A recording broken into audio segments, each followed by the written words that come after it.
اور قرآن یہ کہتا ہے کہ تم اپنے آپ کو ان لوگوں سے منحوس رکھو جو صبح و شام خدا کو یاد کرتے ہیں. یہ سورت کاف ہے، آیت نمبر 28 ہے.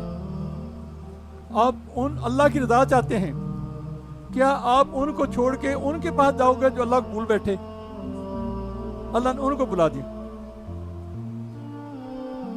ان کو اپنا بھلے کام یاد نہ رہے. ابھی میں نے بیان کیا نا ابھی آپ کو کہ وہ یعنی اللہ کے محبوب کون لوگ ہوتے ہیں. فرمایا، اللہ نے فرمایا میرے محبوب وہ ہوتے ہیں جو مجھے نہ بھولیں، میری یاد نہ بھولیں، مجھے یاد رکھیں. اللہ کا ذکر میں دائمی ہو جائیں، اللہ کے ذکر میں دائم ہو جائیں، قائم ہو جائیں، وہ میرے محبوب ہوتے ہیں. اب اللہ کو محبوب نہیں بننا، آپ نے بننا ہے نا، پھر اللہ کو یاد کرو. آپ کا ذکر تو ہے آپ کے پاس، اس کو بھولنا. اتنا بڑا ذکر، اتنا بڑا جذبات کا ذکر، اللہ کی عطا کا ذکر، جس کا یعنی مقامی عرض سے اوپر شروع ہو، لطائف کا ذکر وہ آپ کے پاس ہو. آپ پھر بھوکے کے بھوکے، پیاسے کے پیاسے، تو پھر بے نصیبی نہیں تو اور کیا ہے. پھر اس کا مطلب ہے کہ آپ کو اس کی قدر نہیں ہے، اتنے بڑے انعام کی قدر نہیں ہے، آپ کا یقین نہیں ہے کہ اللہ نے ہمیں کیا دیا ہے. اللہ،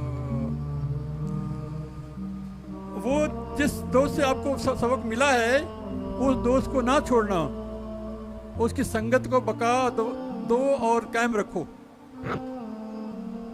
جس دوست سے آپ کو یہ نعمت ملی ہے نا، یہ دائمی ذکر کی، اس کو نہ چھوڑنا، اس کو نہ چھوڑنا جس نے آپ کو یہ سبق دیا ہے. اس دوست کو نہ چھوڑنا، اس کی سنگت کو بقا دوام کر رکھو. سنگت بدلی تو مضمون بدل جائے گا، فیض بند ہو جائے گا. سنگت بدلی، جس پر جاؤ اس کی تاثیر پہ چڑھ جائے گی. کسی انعام یافتہ شخص کے قریب رہو تو انعام مل جائے گا. یہ بڑا غور سے بات سنو.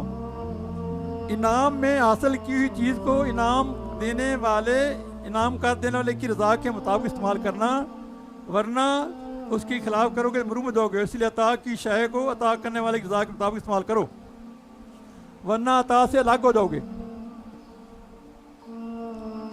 یعنی ہم آپ کو یہ سبق دیتے ہیں، لطائف کا سبق دیتے ہیں. کہتے ہیں نا لطیفہ قلب، جناب ادھر توجہ کرو جناب، لطیفہ قلب. تو پہلے تو شوق میں کرتے ہیں، بعد میں بھول جاتے ہیں. اس کے نام نہیں یاد رکھتے، کتنا بڑا نام ہے، اس سے ہمیں یاد نہیں آتا کہ 10,000 حجابات اللہ قرب کے جب قرب میں چلے جائے بندہ ایک لطیفے میں. پھر ہم اگر چھوڑتے ہیں پھر بے یقین نہیں ہوئے نا. اللہ، آپ کا حق نہیں تھا، اپنی کی استطاعت نہیں تھی، لیکن آپ کو عطا کر دیے گا. آپ کی پہنچ میں نہیں تھی، نہ اس طرح آپ نے عبادت کی، نہ مجاہدے کیے، پھر بھی آپ کو عطا کر دی گئی.